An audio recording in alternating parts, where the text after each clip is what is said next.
Welcome to Nana classes. दोस्तों, नाना classes के YouTube channel पे आपका स्वागत है। और आज आपके लिए काफ़ी दिनों से आपको इंतज़ार था बीएसटीसी एग्ज़ाम 2020, जिसके फॉर्म अप्लाई होने शुरू हो चुके हैं और 30 अगस्त के आसपास इसका पेपर है। तो पूरा मॉडल टेस्ट पेपर आपको, जिस प्रकार बीएसटीसी का नाम दे रखना, डीएलएड इसका नाम हो गया है, तो सभी अति महत्वपूर्ण प्रश्न हैं जो बीएसटीसी में बार बार पूछे जाते हैं, किस प्रकार के क्वेश्चन पूछे जाते हैं, उसी प्रकार का वीडियो लेके आएंगे। तो इसमें special Rajasthan GK, Hindi, reasoning और मनोविज्ञान से संबंधित जो शिक्षण अभिक्षमता है उसके बारे में बात करेंगे। अभी हमने इस टॉपिक में इंग्लिश का क्वेश्चन नहीं डाला है।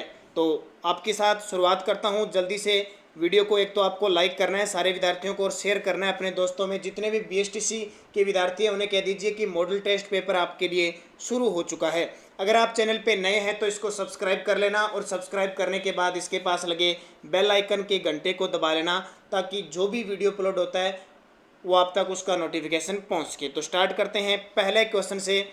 हिंदी का पहला क्वेश्चन है, रेलगाड़ी शब्द का सही समास विग्रह है। क्योंकि हिंदी के लगभग सभी टॉपिक है, तो रेलगाड़ी जो शब्द है उसका सही समास विग्रह क्या होगा? जल्दी से कमेंट में जवाब देते रहे, साथ साथ में आपकी तैयारी होती जाएगी, आपके क्वेश्चन कितने सही होते हैं आपको पता चलता जाएगा। तो रेलगाड़ी शब्द का सही समास विग्रह है रेल पर चलने वाली गाड़ी। दूसरा क्वेश्चन देखिए, शाखा मृग शब्द में समास कौन सा है? शाखा मृग शब्द में समास, तो संधि, समास, वाक्य शुद्धि, शब्द शुद्धि, वर्णमाला जितने भी है, हिंदी आपके लिए बहुत इंपॉर्टेंट है क्योंकि 25 क्वेश्चन आपके हिंदी के आएंगे। ये ध्यान रखना, आपको बढ़िया तरीके से आपको पढ़ना है 25 क्वेश्चन। ये 25 आए, 30 क्वेश्चन आएंगे आपके। और उसके अलावा Rajasthan GK 50 question, reasoning 50 question, और अभी शिक्षण जो अभिरुचि है वो 50 क्वेश्चन आएंगे।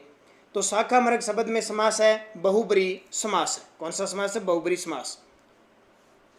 यथाशक्ति शब्द का, यथाशक्ति समस्त पद का विग्रह होगा। यथाशक्ति यानी शक्ति के अनुसार। 4 नंबर, चिड़ी मार में कौन सा समास है? तो हर एक लगभग टॉपिक से 3-4 क्वेश्चन आपको मिलेंगे। चिड़ी मार में कौन सा समास है? और ये क्वेश्चन लगभग पिछले 2010 से 2018 के एग्जाम में आए हुए क्वेश्चन है, और बीएसटीसी में तो सीधा रिपीट होते हैं, ध्यान रखना।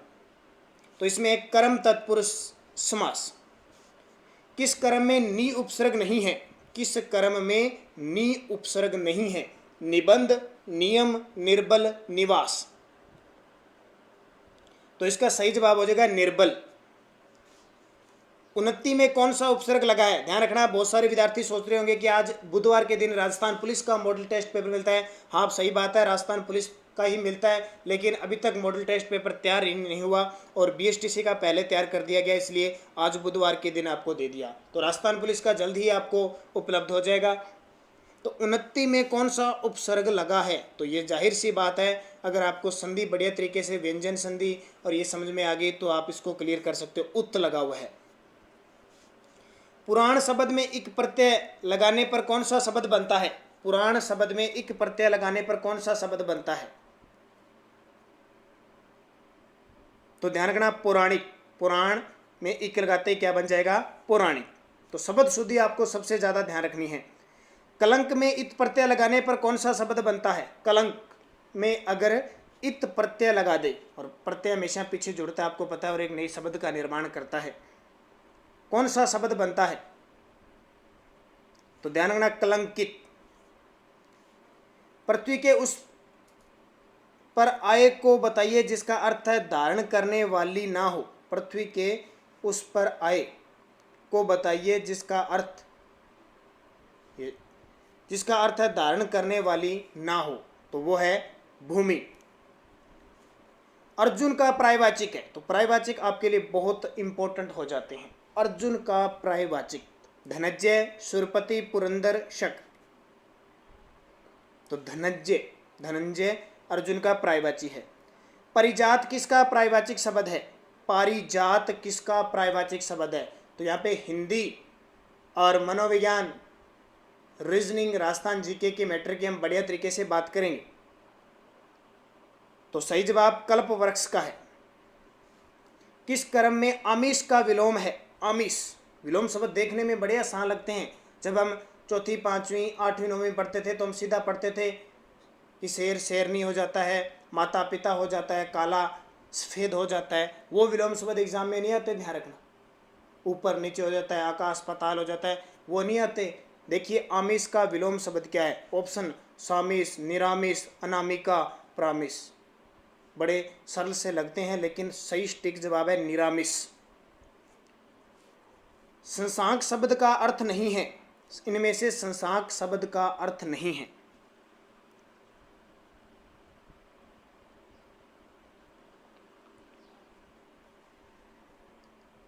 तो सही जवाब है हिरण नहीं है, ध्यान रखना।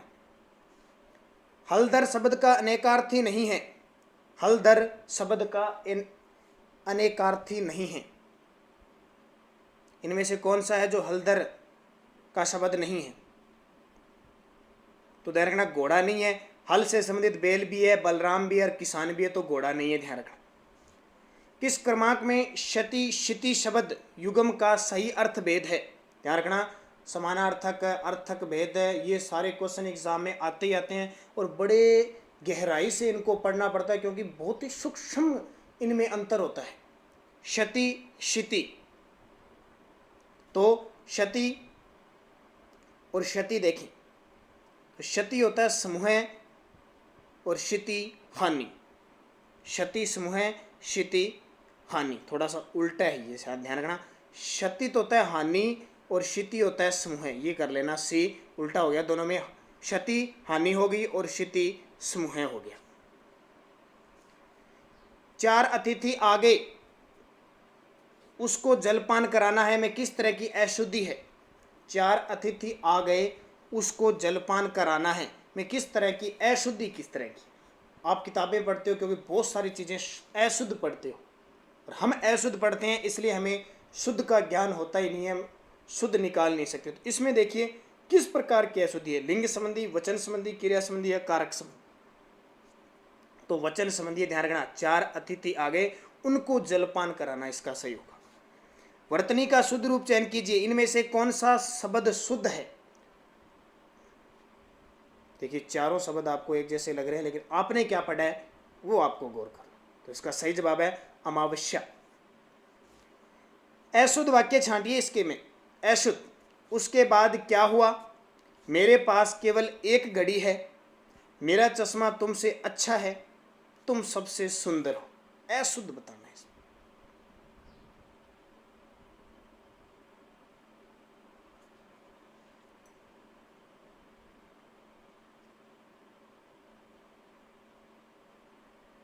तो इसका सही जवाब है सी, मेरा चश्मा तुमसे अच्छा है। 19 नंबर, कमला ने शांति को पुस्तक दी, में कौन सी क्रिया है? कमला ने शांति को पुस्तक दी में कौन सी क्रिया है? तो पूर्ण द्विकर्मक क्रिया, इसमें कौन सी? पूर्ण द्विकर्मक क्रिया। जहां धरती और आकाश मिलते दिखाई देते हैं उसके लिए एक शब्द है। जहां धरती और आकाश मिलते दिखाई पड़ते हैं तो वाक्यांश के लिए एक शब्द है, उसे क्या कहा जाता है? तो कहा जाता है क्षितिज। अब देखिए रीजनिंग के क्वेश्चन आ चुके हैं। सुनीता का परिचय देते हुए अमर कहता है कि वह मेरी माँ के इकलौते पुत्र की पत्नी है। सुनीता अमर से किस प्रकार संबंधित है? तो रिश्ते संबंधी क्वेश्चन बीएसटीसी में 1 या 2 आपको पक्के मिलेंगे, 2 मिलेंगे श्योर है। और आपको मैंने बता दिया रिश्ते संबंधी क्वेश्चन हल करने के लिए खुद के परिवार का लेवल लेकर, जैसे किसी का भी बात कर रहा है, जैसे सुनीता का परिचय दे दिया, अमर कहता है वह मेरी माँ के, अब अमर की माँ के इकलौते पुत्र, अमर खुद हो गया, की पत्नी सुनीता, की पत्नी सुनीता अमर से किस प्रकार संबंधित है? तो पत्नी कौन है? सुनीता है, तो ये सुनीता क्या होगी? पत्नी हो गई। तो इस तरह अपने परिवार से संबंधित लोगे तो आसान हो जाएगा। अब देखिए आभूषण, सोना और फर्नीचर क्या हो जाएगा? आभूषण है वो सोने से बनते हैं, तो फर्नीचर किससे बनता है?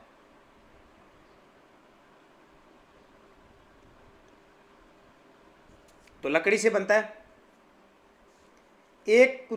एक चूहे को कुत्ता कहा जाए, कुत्ते को नेवला, नेवले को शेर, शेर को सांप, सांप को हाथी कहा जाए तो पालतू पशु के रूप में किसे पाला जाएगा? बड़ा ही आसान सा क्वेश्चन है, एग्जाम में पक्का आपको 1 मिलेगा और कंफ्यूजिंग नहीं होना है, पूरे लेवल को कंफ्यूजन नहीं होना है। सीधा इतना देखना कि पालतू पशु होता कौन है, ये देख लीजिए। तो पालतू पशु होता कौन है? कुत्ता होता है। तो कुत्ते को क्या कहा जाता है? कुत्ते को नेवला कहा जाता है। बस इतनी बात पकड़नी है लास्ट वाले से, और जिसकी बात कर रहा है वहाँ से उठा लो क्वेश्चन आपका सही। तो क्या हो जाएगा? कुत्ते को नेवला कहते हैं, तो पालतू नेवला।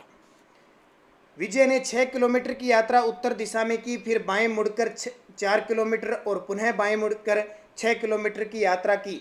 अब वह अपने प्रस्थान बिंदु से कितनी दूरी पर पहुंच गया?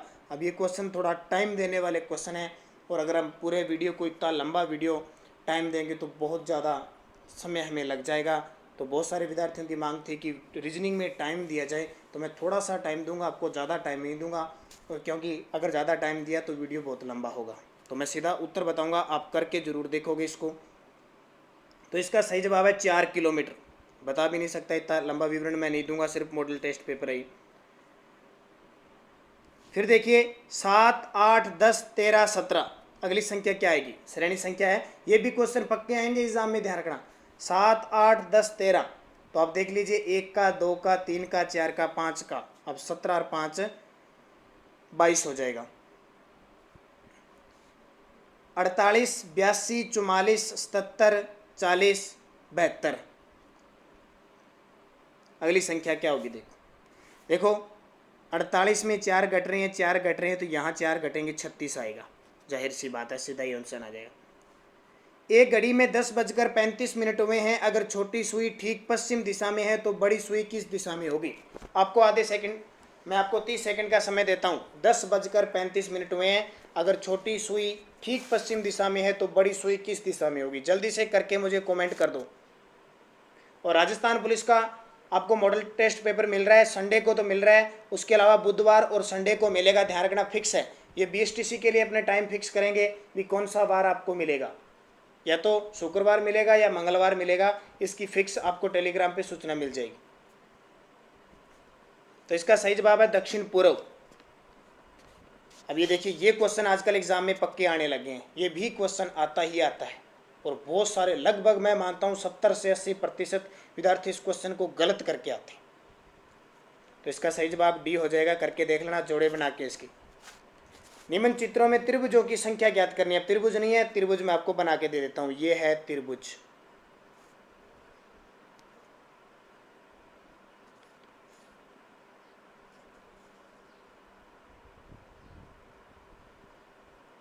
ये ध्यान रखना, यहाँ से ये त्रिभुज, त्रिभुजों की संख्या बतानी है, इसमें टोटल कितनी है? तो मैं सीधा बता देता हूँ, आपकी 17 है, करके देख लेना इसको।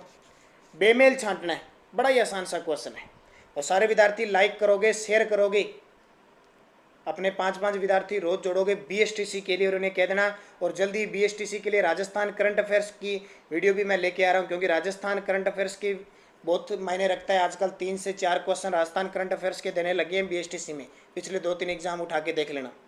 तो देखिए 26 को उल्टा कर दिया, 62, 36 को उल्टा कर दिया, 63, 46 को उल्टा कर दिया, 64, 56 का उल्टा नहीं किया, तो ये बेमेल हो गया। कुसुम रवि की पत्नी है, गोविंद और प्रभु भाई हैं। गोविंद रवि का भाई है, प्रभु का कुसुम से क्या संबंध है? कुसुम रवि की पत्नी है, गोविंद और प्रभु भाई हैं। गोविंद रवि का भाई है, प्रभु का कुसुम से क्या संबंध है?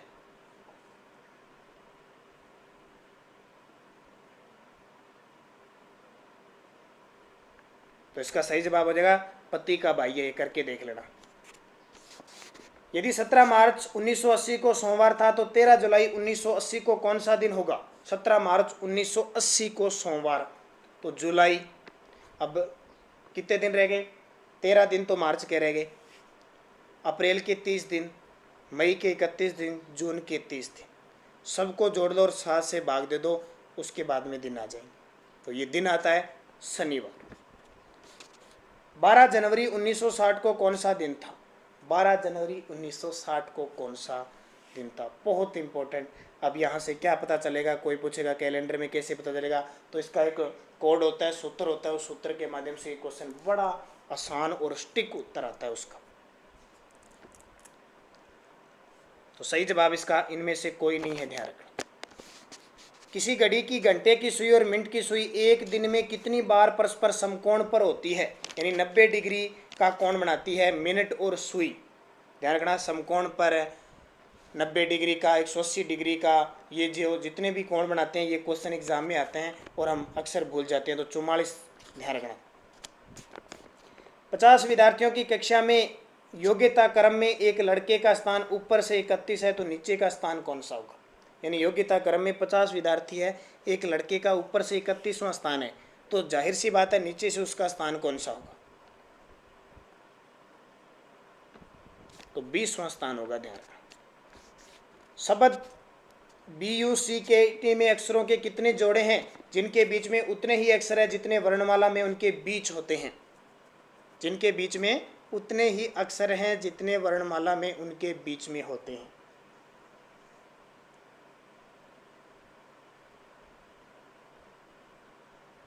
बड़ा ही आसान सा क्वेश्चन है, बस जैसे आगे आगे वर्णमाला में चलते जाना है। इसका सही जवाब 1। दिए गए शब्दों को वर्णमाला क्रम में उस शब्द को बताइए जो ठीक मध्य में आता है।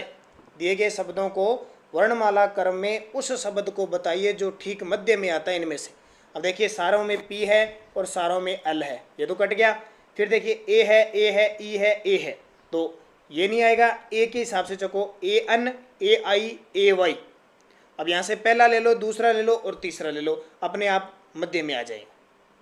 तो इसका सही जवाब A हो जाएगा। ZX, फिर आपको बताना है खालिस्तान है NF, क्या आएगा? ZX NF।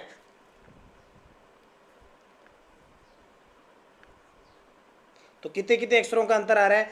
ये वर्णमाला क्या होती है, अगर आपको अंक पता है तो आप बड़े आसान से कर सकते हो। जैसे Z 26 पे आता है और X कितने पे आता है?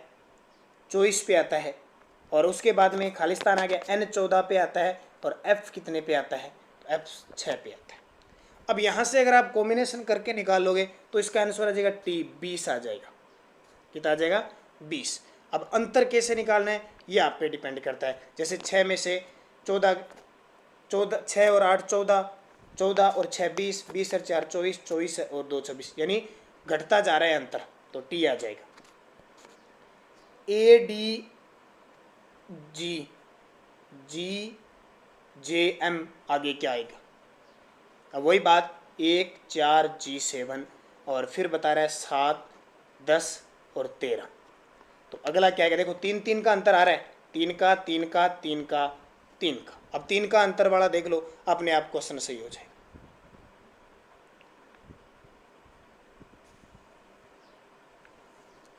जैसे MPS इसका उत्तर है, M 13 पे आ गया, P 16 पे आ गया और S 19 पे आ गया, तो 3 3 के अंतर वाला ये आंसर हो जाएगा। 40 यदि NOIDA को 39,658 के रूप में लिखा जाता है तो इंडिया को कैसा लिखा जाएगा? अब आपको कुछ याद करना है इसमें क्या बता रहे हैं, क्योंकि इस रीजनिंग का नाम क्या है? मानसिक योग्यता। यानी आपका दिमाग कहाँ तक काम कर रहा है, आप इस दिमाग को कहाँ तक यूज करते हो। और रीजनिंग, बहुत सारे विद्यार्थी कहते हैं कि सर रीजनिंग समझ में नहीं आती है, रीजनिंग कैसे होती है? रीजनिंग समझ में तब आएगी, तब आपको आने लगेगी जब आप अभ्यास करोगे। ज़्यादा से ज़्यादा आपको अभ्यास करना पड़ेगा। बिना अभ्यास के चाहे कितना भी इंटेलिजेंट विद्यार्थी क्यों ना हो, उसको कुछ नहीं आएगा, पढ़ने के बाद भूल जाएगा। लगातार अभ्यास कीजिए, कोई भी सब्जेक्ट पढ़ो, आप लिख लिख कर उसका अभ्यास कीजिए। बहुत सारे विद्यार्थी कहते हैं कि सर मैं लिखता हूँ टाइम बहुत बर्बाद होता है। तो भाई टाइम आज तक ज़िंदगी के 20-25 साल खराब हो चुके हैं और लगातार खराब होते जा रहे हैं। तो कभी भी ध्यान रखना, जब भी आप लिख कर नोट्स बनाकर खुद के जब तक तैयारी नहीं करोगे, सिलेक्शन नहीं होगा और याद नहीं रहेगी। बहुत सारे विद्यार्थी कहते हैं कि सर नोट्स प्रोवाइड करो, तो ध्यान रखना नोट्स का मतलब होता है खुद के हाथों से लिखे हुए वो नोट्स होते हैं, किसी दूसरे के भीख मांग कर लिखे हुए कभी जो स्टडी होती है वो नहीं होती है। खुद के हाथों से आप नोट्स बनाइए, खुद के पास किताबें हैं, यूट्यूब है, कहीं से आप बनाइए। अब रीजनिंग है, रीजनिंग जब तक करोगे नहीं आपको क्वेश्चन नहीं आएगा। तो देखिए इंडिया, ये इंडिया ही बनता है, इसको घुमा फिरा के क्वेश्चन को इधर उधर लिख दिया। तो अब आई का कोड क्या है, ओ का कोड क्या है, इस प्रकार सारे कोड वापस मिला लेना आप। तो इसका सही जवाब सी हो जाएगा। मस्तिष्क गुर्दा फेफड़े का निकटतम संबंधी कौन सा है? मस्तिष्क गुर्दे और फेफड़े का निकटतम संबंधी कौन सा है? गुर्दा नाम आते ही आपके दिमाग में आएगा कुछ, लीवर आएगा, लीवर, तो लीवर यानी यकृत। अब देखिए रविंद्रनाथ टैगोर जिस प्रकार कविता से संबंधित रखते हैं उसी प्रकार मुंशी प्रेमचंद किससे संबंध रखते हैं? रविंद्रनाथ टैगोर का संबंध कविता से है, उसी प्रकार मुंशी प्रेमचंद का स्मरण।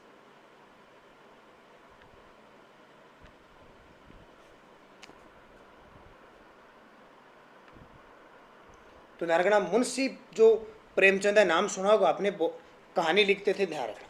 गोदान गबन और ये आपने सुनी होगी। ग्लूकोज कार्बोहाइड्रेट, ग्लूकोज से क्या प्राप्त होता है? कार्बोहाइड्रेट। और सोयाबीन से क्या प्राप्त होता है? ग्लूकोज आपको पता है गर्मी के अंदर है, जैसे अब गर्मी का वातावरण है, थोड़ा सा ग्लूकोज हमें बने चाहिए। जस्ट हाथों हाथ क्या होती है, उसी एनर्जी आती है। या हम कोई खेल वगैरह खेलते हैं, कोई भी खेल खेलते हैं, तो सुबह सुबह, जैसे मैं आपको बताया, तो मैं सुबह सुबह फुटबॉल खेल के आता हूँ 1 घंटा 6 से 7 बजे तक। उसके बाद में जस्ट मैं आकर ग्लूकोज पानी के साथ अच्छे तरीके से उसको मिला के पीता हूँ, तो उससे एनर्जी मिलती है। तो सोयाबीन में हम सबसे ज़्यादा जानते हैं प्रोटीन प्राप्त होता है हमें। अब देखिए, कुछ शिक्षण अभिरुचि के क्वेश्चन मैंने डाले हैं। एक उदंड बालक छात्र नकल करते हुए पकड़ा जाता है, तो आप यहाँ पे सिर्फ एक ही बताना है। वैसे आपको वहाँ पे सबसे बढ़िया उत्तर लिखोगे तो 3 नंबर मिलेंगे, उससे थोड़ा मिलता जुलता लिखोगे तो 2 नंबर मिलेंगे, उससे थोड़ा सा और है तो 1 नंबर मिलेगा, और बिल्कुल गलत है तो उसको 0 नंबर मिलेंगे। ऐसे वहाँ पे डिवाइड होता है, 4 ऑप्शन होगा। तो यहाँ हम एक की बात करेंगे। तो एक उदंड छात्र अगर नकल करते हुए पकड़ा जाता है तो आप क्या करेंगे? क्योंकि आप टीचर बनेंगे एक, तो आपके मन में क्या होगा, तो नियमानुसार कार्य करेंगे। जो नियम है वो सजा दी जाएगी। एक अच्छा अध्यापक वह है, एक अच्छा अध्यापक वह है जो धार्मिक कार्यों में रुचि लेता रहे, अच्छे भाषण देने वाला हो, अपने नैतिक दायित्वों को समझने वाला हो, या धन कमाने में लगा हो। तो इसका सही जवाब है अपने नैतिक दायित्वों को समझने वाला हो। ध्यान रखना। शिक्षक की व्यावसायिक सफलता का मूल मंत्र है। शिक्षक की जो व्यावसायिक सफलता है उसका मूल मंत्र क्या है? तो उसका है विषयगत ज्ञान। जो विषय वो पढ़ाता है उसमें उसको ज्ञान होना चाहिए। ऐसा नहीं कि परिपूर्ण हो, लेकिन जिन बच्चों को वो पढ़ा रहा है उन्हें संतुष्टि मिले, उन्हें समझ में आए बढ़िया तरीके से, वो विषयगत ज्ञान होता है। आप छात्रों में ईमानदारी का गुण कैसे विकसित करेंगे? आप छात्रों में ईमानदारी का गुण कैसे विकसित करेंगे? बहुत इंपॉर्टेंट क्वेश्चन है आपके लिए, क्योंकि जो 50 क्वेश्चन आएंगे वो आपके मायने बहुत रखता है। बहुत सारे विद्यार्थियों ने आपने बीएसटीसी का एग्जाम दिया है तो उनके नंबर बनते हैं 120, 125। इसमें कम से कम 140 नंबर प्लस बनाओ, क्योंकि लगभग आपके 400 नंबर बनेंगे तो आपको आपके नज़दीक कॉलेज मिलेगा। टारगेट ये होता है कि आप जिस स्थान पर रहे, आपके पास जो भी पास में कॉलेज है वो मिले। तो आज मैं थोड़ी ज़्यादा चर्चा कर रहा हूँ बातें, क्योंकि पहला मॉडल टेस्ट पेपर है, इसलिए आपको बता रहा हूँ। तो 400 नंबर कम से कम लड़के के लिए, और जो लड़कियाँ हैं, छात्राएं हैं, वो 380 के आसपास होती है, तो उनको पास में कॉलेज मिल जाता है। तो टारगेट आपका सभी का 400 प्लस होना चाहिए। तो आप छात्रों में ईमानदारी का गुण कैसे विकसित करेंगे? तो समय ईमानदार बनकर, यानी खुद ईमानदार होगे तो ही बच्चा ईमानदार हो पाएगा। यदि 2 छात्र आपस में लड़ रहे हैं तो आप उनके झगड़े का कारण पता लगाएंगे। हाँ, संभवतः नहीं, यह कहना कठिन है। 2 छात्र आपस में, और जाहिर सी बात है, स्कूली शिक्षा होती थी, उसमें बच्चे आपस में लड़ते थे, मतभेद होता था कॉपी पेन के लिए, किसी के लिए। शायद आपको भी थोड़ी बचपना याद आता होगा कि आप भी किसी के साथ लड़े होंगे और मास्टर ने डांट फटकारा होगा, या समझाइश की होगी, या किसी ने शिकायत की होगी, या घर पे भी बहुत बारी किसी की शिकायत भी चली गई होगी। तो याद होगा आपको। तो थंबनेल करो मुझे किस किस को याद है, कौन कौन स्कूली शिक्षा में लड़े थे। क्योंकि बचपना था, हम लड़ते थे, ईर्ष्या भावना हर किसी के साथ रखी जाती थी। जल्दी से थारे थंबनेल करो फटाफट, और लाइक कर दो। थंबनेल करो कि बचपना किसको याद है, एक दूसरे से लड़े, कौन कौन लड़े थे। शायद वो आपको सहपाठी भी याद होगा कि मैं इसके साथ लड़ा था। तो इसका सही जवाब है संभाव्यता झगड़े का कारण का पता लगाएंगे। यदि समूह का नेता किसी कार्य को नहीं कर सकता तो उसे क्या करना चाहिए? यदि समूह का नेता है, नेतृत्व करने वाला है, किसी कार्य को नहीं कर सकता, कर ही नहीं सकता, तो उसे क्या करना चाहिए? बहुत सारे नेतृत्वकर्ता होते हैं, वो कर नहीं पाते हैं, लेकिन हाँ भर लेते हैं कि हाँ मैं कर दूंगा, ऐसे कर दूंगा, वैसे कर दूंगा, लेकिन वो कुछ नहीं कर पाता। तो वास्तविक नेतृत्व करने वाला कौन होता है? उसे क्या करना चाहिए? तो उसे खुले मन से स्वीकार कर ले भी मैं नहीं कर सकता। एक नेता के रूप में शिक्षक को कक्षा में किस प्रकार का व्यवहार करना चाहिए? एक नेता के रूप में शिक्षक को कक्षा में, आपको पता है मॉनिटर क्लास में चुना जाता था, भी ये मॉनिटर आपकी क्लास का नेतृत्व करेगा। तो कमेंट करके बताइए अगर कोई विद्यार्थी अपने बचपन में 5वीं 8वीं 9वीं 10वीं 12वीं में कभी कोई मॉनिटर बना है, किसी क्लास का नेतृत्व किया है, तो कमेंट करें ज़रूर, क्योंकि बहुत बड़ी बात होती है। जैसे एक स्कूल का टीचर होता है उसी प्रकार एक बच्चे को नेतृत्व संभाला जाता है। तो सही जवाब इसका निष्पक्ष। व्यवहार कैसे करेगा? सबके साथ निष्पक्ष। कक्षा में अध्यापन कार्य सरल हो जाता है जब, कक्षा में अध्यापन कार्य सरल हो जाता है, यानी पढ़ाने वाला जो टीचर होता है वो बढ़िया तरीके से आपको पढ़ा सकता है और उसे आसानी होती है।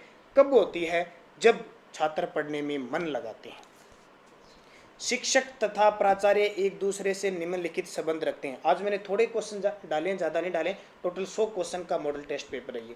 शिक्षक और प्राचार्य एक दूसरे से निम्नलिखित संबंध रखते हैं, तो मित्रता। संप्रेषण को प्रभावी बनाने हेतु अध्यापक सहायता प्राप्त करता है। संप्रेषण या संचार माध्यम एक दूसरे तक पहुंचाने का। संप्रेषण को प्रभावी बनाने हेतु अध्यापक सहायता प्राप्त करता है। किसकी करता है? तो ध्यान रखना, सभी की। पीवी की भी जरूरत होती है, प्रोजेक्टर की भी होती है और शिक्षण विधि की भी।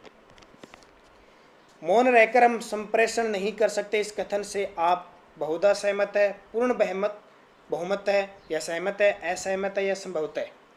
तो इसका सही जवाब है पूर्ण बहुमत। लंबे वाक्य तथा नकारात्मक भाषा विचार संप्रेषण को बनाते हैं। लंबे वाक्य तथा नकारात्मक भाषा विचार संप्रेषण को क्या बनाते हैं? तो ये अप्रभावी। ये देखिए दोस्तों, बीएसटीसी के लिए खास राजस्थान में कौन क्या मैंने वीडियो डाल दिया है, वीडियो के डिस्क्रिप्शन में लिंक मिल जाएगा। पिछले साल बीएसटीसी का उठा के देख लेना, आपको 2 क्वेश्चन पूछे हैं। एक तो मंत्री पूछा था राजस्थान का, और दूसरा मुख्य सचिव देवेंद्र भूषण गुप्ता का क्वेश्चन पूछा था। तो यहाँ से आपका एक क्वेश्चन पक्का बीएसटीसी में आपको मिलेगा। बढ़िया तरीके से इस वीडियो को देख लेना, क्योंकि बहुत सारे विद्यार्थी देख चुके हैं जो लगातार जुड़े हुए हैं। नकल रोकने का सबसे अच्छा तरीका है, नकल रोकने का।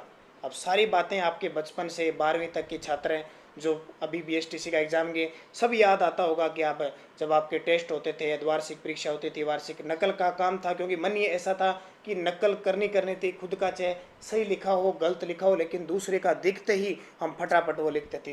तो नकल रोकने का सबसे अच्छा तरीका उन्हें समझाना।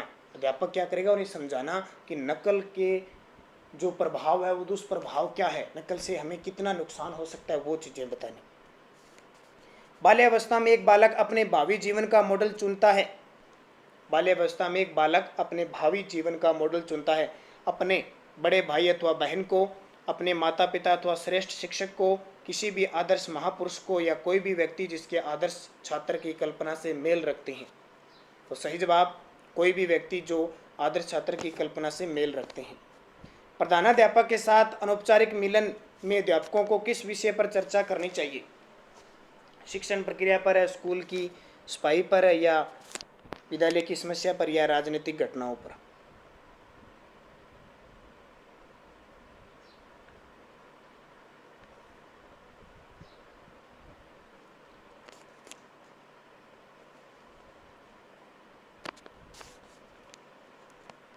तो इसका सही जवाब है विद्यालय की समस्याओं पर। पाठ्य पुस्तक का सम्यक स्पष्टीकरण होता है। पाठ्य पुस्तक का सम्यक स्पष्टीकरण होता है, किसके द्वारा होता है? तो ये अंतःक्रिया द्वारा होता है। तो ये थे आपके अब मनोविज्ञान, रीजनिंग और हिंदी के। अब बात आते हैं अगले 60-40 क्वेश्चन आते हैं आपके राजस्थान जीके के, जो आपके लिए बहुत इंपॉर्टेंट है और सबसे ज़्यादा खतरे की घंटी आपके लिए राजस्थान जीके रहता है। तो जल्दी से पहले कमेंट कर दीजिए और ये लाइक कर दीजिए, सारे थंबनेल कर दीजिए फटाफट जितने भी विद्यार्थी है। तो मैं अगले क्वेश्चन स्टार्ट करता हूँ। पहला क्वेश्चन इसमें देखिए, ताम्रयुगीन स्थल गिलुंड वर्तमान में राजस्थान के किस जिले में है? गिलुंड तो राजसमंद में है, ध्यान रखना। बिजोलिया किसान आंदोलन के दूसरे चरण के नायक कौन थे? यानी दूसरे चरण का नेतृत्व किसने किया था?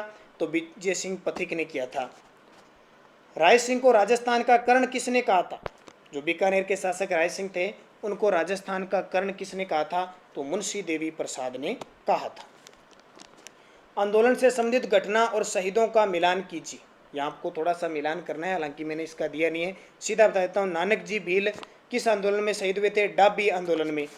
चुनीलाल शर्मा डाबला आंदोलन में। रूपाजी करपाजी बेंगू में। और नाना भाई खाट रास्तापाल कांडा में। ठीक है, डा बड़ा कहते हैं इसको या डाबला।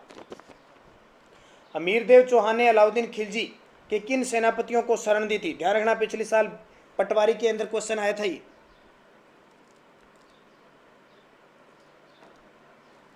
तो मोहम्मद शाह और केहबुरु को। 1615 में मेवाड़ मुगल संधि राणा अमर सिंह तथा मुगल सम्राट जहांगीर के मध्य हुई, इसमें अहम भूमिका किसने निभाई थी? कब हुई? 5 फरवरी 1615 को अहम भूमिका थी जहांगीर के पुत्र अमर सिंह के पुत्र करण सिंह और जहांगीर के पुत्र खुर्रम की। वृहत राजस्थान का उद्घाटन किसने किया था? वृहत राजस्थान एकीकरण का चौथा चरण 30 मार्च 1949, इसका उद्घाटन खुद सरदार वल्लभ भाई पटेल ने किया। सोनारी से लोहा प्राप्त करने की प्राचीनतम भट्टियां प्राप्त हुई है, यह कहाँ स्थित है? सोनारी से लोहा प्राप्त करने की भट्टियां मिली है, तो ध्यान रखना सोनारी एक ऑप्शन हो रहा है, झुंझुनू के अंदर है, कांतली नदी के किनारे। किस शिलालेख से वर्णित होता है कि चौहान के आदि पुरुष वासुदेव ने सांबर झील का निर्माण करवाया था? तो बिजोलिया शिलालेख से। चांदोड़ी प्राचीनतम सिक्के किस रियासत से संबंधित है? चांदोड़ी, तो चांदोड़ी ध्यान रखना प्राचीनतम सिक्के किस रियासत से संबंधित है? मेवाड़ से। आराकांड निमेज कब हुआ? ध्यान रखना, थोड़ा सा शुरुआत नहीं हुई है। आराकांड कब हुआ? ध्यान रखना, निमेज कांड भी कहते हैं इसको, आराकांड। तो ये मार्च 1913 में हुआ था। और यहाँ पे जो अर्जुन लाल सेठी है, उन्होंने एक संत भगवान दास की क्या कर दी थी? भगवान दास की हत्या कर दी थी। इस कारण इन्हें 7 साल की सजा हुई थी और वेलूर जेल तमिलनाडु में इन्हें भेज दिया गया था। जोधपुरा से संबंधित निम्न में से कौन सा कथन सत्य है? ये जोधपुर नहीं, ध्यान रखना, जोधपुरा जो आपकी जयपुर में है, साबी नदी के किनारे। तो सत्य कौन सा है? इसकी खोज RC अग्रवाल द्वारा खोजी की थी और यहाँ पे लोहे बनाने की भट्टियां मिली है। भीलों को हिंदू धर्म के दायरे में बनाए रखने के लिए निम्न में से किसने भगत पंथ की स्थापना की थी? भीलों को हिंदू धर्म के दायरे में बनाए रखने के लिए तो भगत पंथ की स्थापना की थी गोविंद गिरी ने, स्वामी दयानंद सरस्वती के कहने पर। राजस्थान के एकीकरण की प्रक्रिया में सर्वप्रथम निम्न में से किस संघ का निर्माण किया गया? आपको पता है राजस्थान का एकीकरण 7 चरणों में होता, तो पहला चरण कौन सा था उसमें? तो पहला चरण था मत्स्य संघ, 18 मार्च 1948। जयनारायण व्यास आप जानते हो, मारवाड़ के गांधी इन्हें कहा जाता है, लक्कड़ बक्कड़ कहा जाता है, ठीक है, लोकनायक। इन्होंने मुंबई से अखंड भारत नामक समाचार पत्र का प्रकाशन शुरू किया था, ये बिल्कुल बात सही है। दूसरा, जयनारायण व्यास ने उत्तरदायी शासन के लिए आंदोलन और आंदोलन क्यों नामक पुस्तक लिखी, ये भी सही है। ये दोनों गलत है, ध्यान रखना। तो A और B इसके दोनों क्वेश्चन सही हो जाएंगे, थोड़ी मिस्टेक से यहाँ पे 1-2 वो लिखे नहीं, तो ये दोनों सही है, ध्यान रखना। बाकी देखने की आपको जरूरत नहीं है, 2 सही है। मुगल उत्तराधिकारी युद्ध 1658-59 के समय मेवाड़ के किस राणा ने टिक्का दौड़ के बहाने सीमावर्ती प्रदेशों पर आक्रमण किया था? ये क्वेश्चन बहुत इंपॉर्टेंट है। मेवाड़ के एक शासक थे, टिक्का दौड़ के बहाने सीमावर्ती जो क्षेत्र है उन पे अधिकार कर लेते, तो वो राणा राज सिंह थे। 56 का मैदान किन जिलों में फैला हुआ है? 56 का मैदान,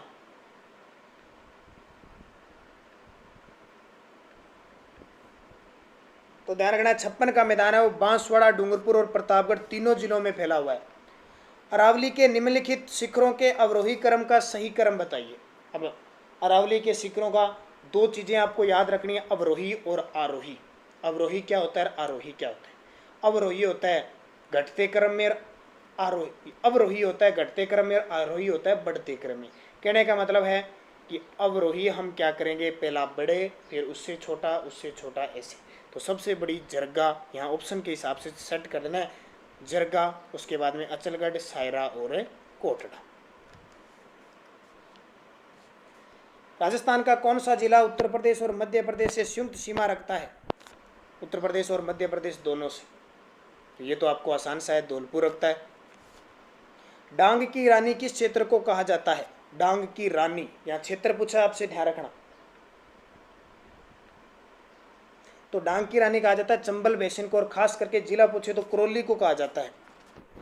शिवपुरा घाट, सूरा घाट और पीपली की नाल किस जिले में है? ये नाल अरावली की है, यहाँ से क्वेश्चन आता ही आता है। ये 2018 के उद्योग प्रसार अधिकारी में क्वेश्चन आया था, तो अजमेर में है ये। जरगा और रागा के मध्य जो हरा भरा क्षेत्र है उसे क्या कहते हैं? बस हरा भरा नाम आता ही हरा ही उत्तर होगा इसका, देशहरो।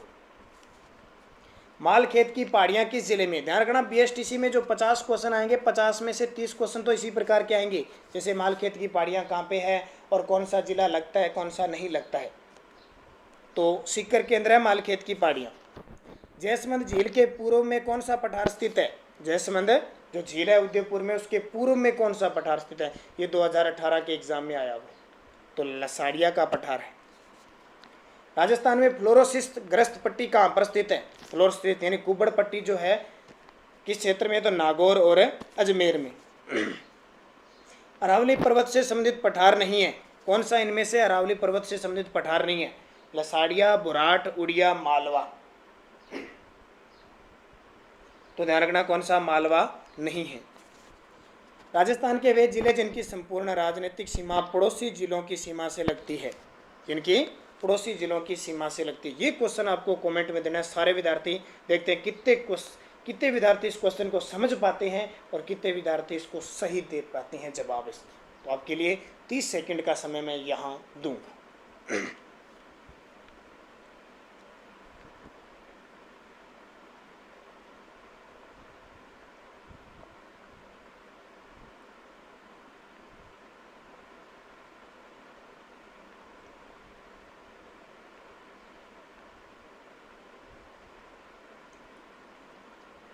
तो इसका सही जवाब हो जाएगा, ध्यान रखना, करौली और भीलवाड़ा। क्या कह रहा है कि किसी पड़ोसी से जिले लगते हैं, जैसे राजसमंद नहीं लग रहा, दौसा लग रहा है, दौसा ही नहीं लग रहा, बांसवाड़ा लग रहा है लेकिन टोंक नहीं लग रहा, अजमेर नहीं लग रहा लेकिन जयपुर लग रहा है। तो यहाँ देखिए करौली और भीलवाड़ा दोनों ही लग रहे हैं। राजस्थान में थार मरुस्थल से प्रभावित क्षेत्रफल और जनसंख्या का प्रतिशत कितना है? थार मरुस्थल से संबंधित तो क्षेत्रफल 61% है और जनसंख्या 40% है। 88 निम्नलिखित कथनों पर विचार कीजिए। अरावली पर्वत श्रेणी विश्व की प्राचीनतम है। अरावली प्रदेश अधात्विक खनिजों में संपन्न है। अरावली राजस्थान में एक जल विभाजक का कार्य करती है। तो जाहिर सी बात है, एक बात याद रखना, अरावली पर्वतमाला में धात्विक खनिज है, अधात्विक खनिजों से संपन्न नहीं है। तो 1 और 3 इसका सही जवाब हो जाएगा। और दूसरा बता देता हूँ, आप राजस्थान पुलिस का मॉडल टेस्ट पेपर भी देखा करो, उसमें आपको क्या बातें देखने को मिलेगी। सबसे बढ़िया बात उसमें आपको चीज़ें मिलेगी, राजस्थान जीके के जो मैं 60 क्वेश्चन डालता हूँ ना, वो क्वेश्चन 50 से 60 क्वेश्चन डालता हूँ, वो आपके लिए बहुत इंपॉर्टेंट है। वो देखा करो, क्योंकि कठिन है चाहे कैसे हैं, वो क्वेश्चन बहुत इंपॉर्टेंट है बीएसटीसी के लिए। जालोर पहाड़ी क्षेत्र का सर्वोच्च शिखर कौन सा है? जालोर पहाड़ी जो क्षेत्र है उसका सर्वोच्च शिखर कौन सा है? तो ये ध्यान रखना, इसराना बाखर है। वैसे पूछे तो जालोर में सबसे ऊंचा पर्वत है डोरा पर्वत, ये ऑप्शन में नहीं है यहाँ पे। डोरा पर्वत 869 मीटर है, लेकिन इसराना बाखर लगभग 836-39 के आसपास इसकी ऊंचाई है। कर्क रेखा राजस्थान के सर्वाधिक निकट स्थित जिला कौन सा है? कर्क रेखा की तो अभी 21 जून गई है और कर्क रेखा पर सीधा चमका हमारे राजस्थान में सबसे नजदीक है बांसवाड़ा। मध्य प्रदेश से लगने वाले जिलों में क्षेत्रफल की दृष्टि से सबसे बड़ा जिला कौन सा है? मध्य प्रदेश से लगने वाले राजस्थान के जिलों में क्षेत्रफल की दृष्टि से सबसे बड़ा जिला, बहुत इंपॉर्टेंट है। क्वेश्चन को ध्यान से पढ़ना और फिर आंसर देना। तो सही जवाब है भीलवाड़ा। यहाँ क्वेश्चन ऐसे नहीं पूछा कि मध्य प्रदेश के साथ सर्वाधिक सीमा कौन सा बनाता है, वो तो झालावाड़ बनाता है, लेकिन इसने पूछा है क्षेत्रफल, तो क्षेत्रफल सबसे ज़्यादा भीलवाड़ा का लगता है और सबसे कम सीमा भी किसकी लगती है? भीलवाड़ा की। निम्नलिखित जोड़ों में से कौन सा एक सही नहीं है? कौन सा जोड़ा सही नहीं है? राणा कुंभा गोहिल वंश, राणा सांगा गोहिल वंश, राव मालदेव राठौड़ वंश, राव चंद्रसेन बाटी वंश। तो राव चंद्रसेन बाटी वंश से नहीं थे बल्कि राठौड़ वंश से थे। बादशाह ने मेवाड़ के राणा को आपस के समझौते से अधीन किया है, ना कि बल से, ये कथन कहा है। बादशाह ने मेवाड़ के राणा को आपस में समझौते से अधीन किया है, न कि बल से। तो इसका सही जवाब है colonel James Tod. Maharana Pratap ने दिवेर का युद्ध 1582 में कब जीता? ये ध्यान रखना, सन तो आपको है अक्टूबर 1582, लेकिन यहाँ पे बहुत इंपॉर्टेंट है, यहाँ हिंदी महीना पूछा है, शक संवत पर आधारित क्वेश्चन पूछा है। तो ध्यान रखना, विजयदशमी के दिन जीते थे, अश्विन शुक्ल दशमी को। प्रथम मेवाड़ मुगल संधि कब हुई? तो मेवाड़ के शासक थे अमर सिंह और मुगल थे जहांगीर, 5 फरवरी 1615। राजस्थान की प्रथम महिला जो राज्य की प्रथम मुख्य सचिव बनी, राजस्थान की मुख्य सचिव महिला कौन थी प्रथम? तो कुशल सिंह सी। मैं बहुत बार आपको बता देता हूँ, सुबह 7 बजे हमारा राजस्थान करंट अफेयर्स का वीडियो उपलब्ध होता है, तो जितने भी बीएसटीसी राजस्थान पुलिस पटवार के विद्यार्थी हैं वो देखा करो, क्योंकि वहाँ से क्वेश्चन आपको, उसके अलावा राजस्थान जीके का भी क्वेश्चन, क्योंकि करंट से क्वेश्चन आपको जीके का भी प्राप्त होता है। पद्म विभूषण प्राप्त करने वाली राजस्थान की प्रथम महिला कौन थी? पद्म विभूषण, आपको पता है भारत रत्न के बाद सबसे बड़ा पुरस्कार है पद्म विभूषण, तो ये मिला था जानकी देवी बजाज को। केला देवी का मंदिर किस नदी के किनारे है? केला देवी, तो केला देवी का मंदिर करौली में है, कालीसील नदी के किनारे। जयपुर के कछवाहा राजवंश की कुल देवी, जयपुर का जो कछवाहा राजवंश है उसकी आराध्य देवी कहें या इष्ट देवी, तो शीला देवी है। आपसे पूछे कि इनकी कुल देवी कौन है, तो जमुआए माता है। राजस्थान में इंदिरा महिला शक्ति निधि योजना की शुरुआत कब हुई? राजस्थान में इंदिरा महिला शक्ति निधि योजना, ये क्वेश्चन काफ़ी इंपॉर्टेंट है और काफ़ी चल रहा है, तो 18 दिसंबर 2019 को। तो बीएसटीसी के विद्यार्थी बढ़िया तरीके से इन 100 क्वेश्चनों को देखें। राजस्थान करंट अफेयर्स के 3-4 क्वेश्चन भी आपके एग्जाम में पूछे जाएंगे। ध्यान रखना 30 अगस्त को आपका एग्ज़ाम होना है, उससे पहले आपके पास जुलाई और अगस्त 2 महीने पूरे हैं। लगातार आपको मॉडल टेस्ट पेपर मिलेंगे, जुड़े रहिए हमारे साथ। लगातार कोशिश करेंगे हम सप्ताह में 2 वीडियो आपको देते रहें, लेकिन एक सप्ताह में 1 वीडियो आपको ज़रूर मिलता रहेगा। तो अपने दोस्तों को ज़्यादा से ज़्यादा शेयर करें, लाइक करें, ताकि आपको, क्योंकि ये ध्यान रखना उसी वीडियो को हम अपनाएंगे जिस वीडियो में सपोर्ट मिलेगी। हमें राजस्थान पुलिस में अच्छी सपोर्ट मिल रही है, तो राजस्थान पुलिस का वीडियो लगातार मिलेगा। अगर बीएसटीसी भी राजस्थान पुलिस की तरह चलता है तो लगातार मिलेगा, क्योंकि ये सबसे बड़ी बात है। और ये ध्यान रखना, आपका टारगेट है 400 प्लस, 600 में से 400 प्लस नंबर बनाने आपका सबसे बड़ा टारगेट है, और इस टारगेट को पूरा करना है वास्तविक रूप से। अगर आपको पढ़ना है तो, और टाइम पास करना है, नंबर बन गया आपके 200, 250, 300, तो ये नंबर आपके कहीं काम नहीं आएंगे। वास्तविक बीएसटीसी करने का यही फायदा है कि आपको 400 नंबर बनाए और आपके पास कॉलेज मिल जाए और आप तैयारी कर सको। तो अच्छी सोच रखिए, बढ़िया तैयारी रखिए, अभ्यास कीजिए, लगातार लिख लिख कर याद कीजिए। आपका सिलेक्शन कोई नहीं रोक सकता, ये ध्यान रखना। बहुत सारे विद्यार्थी एक दूसरे को बहकावे में डालते हैं, तो बहकावे में आने की जरूरत नहीं है। खुद की मेहनत होगी, दिमाग सबके पास बराबर है, बस अभ्यास करना ज़रूरी है। जितना ज़्यादा अभ्यास करोगे उतना ज़्यादा आपके याद रहेगा तो कंपटीशन में बैठोगे, वहाँ आपके क्वेश्चन सही होंगे तो आपको कोई नहीं रोक सकता आपके सिलेक्शन करवाने में। तो धन्यवाद, जय हिंद, जय भारत।